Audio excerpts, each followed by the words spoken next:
Well, a good bahu indeed. Anil Agarwal over there saying that the Cairn deal will be a win-win situation for India. But here's another scathing criticism for Ratan Tata to battle with. Former BPL mobile promoter and Rajya Sabha MP Rajiv Chandrasekhar has released a scathing 4-page open letter addressed to Ratan Tata, saying that the Tata position is contradictory on crucial telecom matters.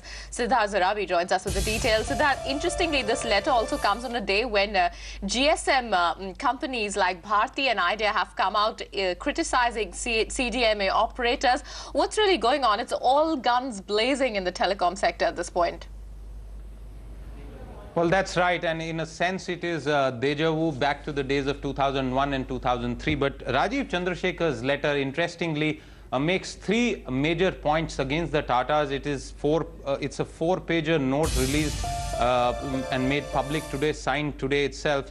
The first really issue that he says is that out-of-turn allocation of spectrum, and in that he squarely blames the Tatas as the beneficiary of out-of-turn spectrum, in fact, one of the biggest of them all, and says that the loss to the exchequer caused due to your company, and he's talking about the Tatas, is 19,748 crores.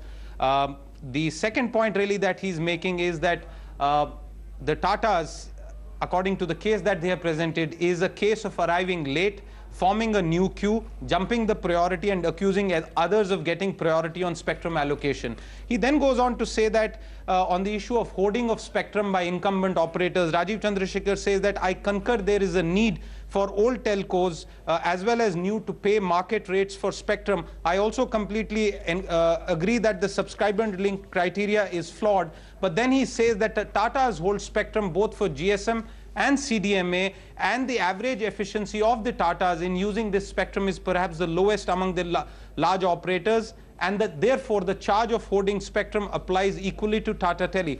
Then he goes on to make mention of the flip-flop of policy that Mr. Ratan Tata referred to in an earlier media interview, and he says that your company was the beneficiary of this policy flip-flop. Despite blatant violations and distortions, I was immensely disappointed at the Tata Group's remarkably self-serving position, and then goes on to make an indirect reference to Pradeep Baijal, who was the TRAI chairman at the time the UASL license was framed, and blames the Tatas for hiring him, and says that the very individual who, as the chairman of TRAI, was the architect of this UASL and other shames.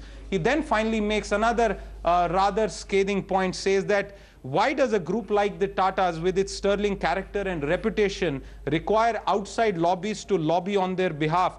That in itself is enough to shatter one's confidence. So really a major issue, a major battle sort of unveiled by Rajiv Chandrasekhar, questioning the Tatas, arguing that their policy stance on telecom for many years has been self-serving. We are, of course, not making any of these allegations. This is Rajiv Chandrasekhar's open letter to Ratan Tata. And clearly, I think some sort of response will come shortly from the Tata Group. Back to you. Well, we'll be waiting to hear from the Tatas about that letter, Siddharth. But staying with this mess now, it seems to be an open battle between industry players, old and new. First, Tata Tele and Reliance Communications